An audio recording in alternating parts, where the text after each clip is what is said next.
Hi, welcome back to another video. If you are new here, I am a mom of two, a 2.5-year-old boy named Levi and a 7-month-old baby girl named Tess. And on my channel I make videos about mom life and family life, and I would love it if you subscribe.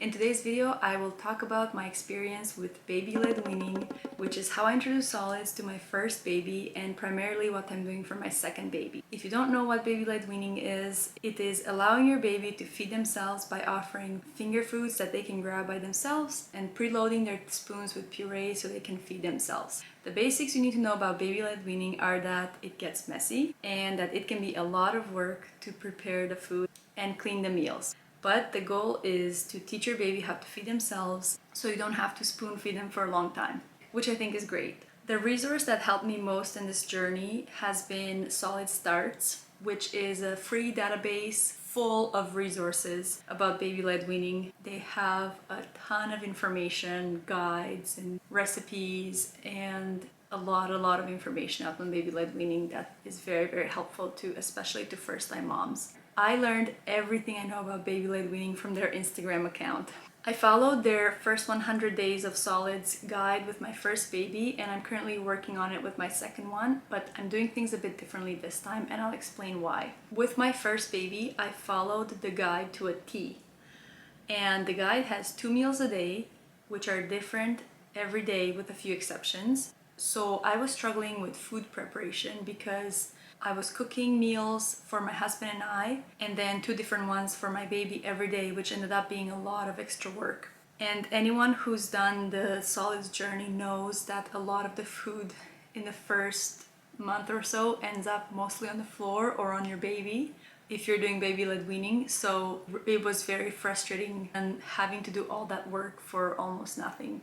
I know it wasn't for nothing because they got introduced to the foods and they tasted it, and the point was to discover foods, but it felt very frustrating in the moment. So this time around I am keeping the guide on my fridge and plan our family meals around the guide. For example, if she's supposed to have oatmeal and raspberries one morning, we will all eat that plus whatever else we want. Or if I plan a meal for us, I check to see if the same food needs to be introduced to her and cross it off even if it's planned for a few days ahead. And if we're eating something that she's already had before, I won't worry about making something new from the guide for her, so I'll just offer her what we're having. So I'm not necessarily doing it in order this time, but I'm aiming to offer all the foods from the guide within 100 days more or less, because I believe that it is important to introduce all the allergens early and offer as much variety at an early stage. Plus the guide gives me new ideas for meals to cook for the whole family. The second time around I also purchased a baby plate that suctions to the table to avoid her accidentally throwing the plate on the ground, and so far we've had no plates thrown on the floor, and I wish I did this with my first baby. So I definitely recommend all the bowls and plates that attach to the tray. The thing I found the hardest the first time introducing solids was the mess.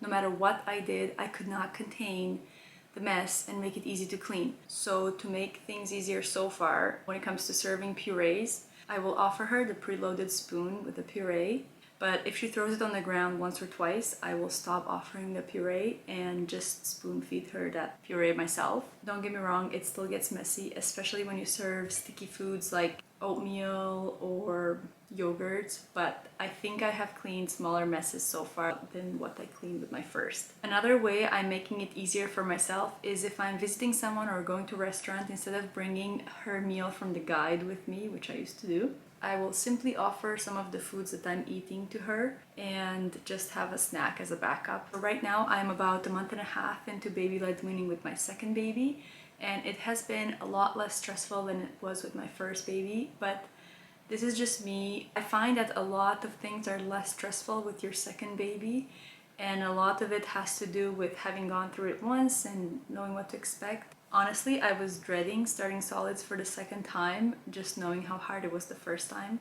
But I'm glad that I can do this sort of hybrid where I don't stress myself out so much about preparing separate meals at every single day. If you are approaching the 6-month mark with your baby or just want to know more about introducing solids, I highly recommend Solid Starts because it is written by experts in the field, and most of them are moms who have been through this journey already multiple times. I found so much valuable information there. They even have an app where you can search any food you can think of and see its nutritional value or how to cut it appropriately for each stage, and tons of recipes. And to be honest, I don't think that there's an easy way to introduce solids to your baby. The purees are a lot of work. Baby-led weaning is a lot of work. Either way, there will be mess and you will have a lot of extra work to do, but this is just part of having a baby. I hope if you need to start solids that this video was helpful, and thank you for watching it. Please give this video a like and I will see you next time.